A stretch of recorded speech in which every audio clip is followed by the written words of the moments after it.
serbisyo ng isang ina sa kanilang mga anak ay hindi mo matatawaran. Walang kinsenas at katapusan na makakatanggap sila ng sahod.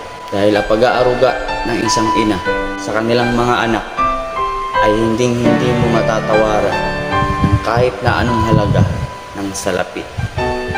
Anak, ikaw ang dahilan kaya nai-stress ang mama mo dahil sa kakulitan mo.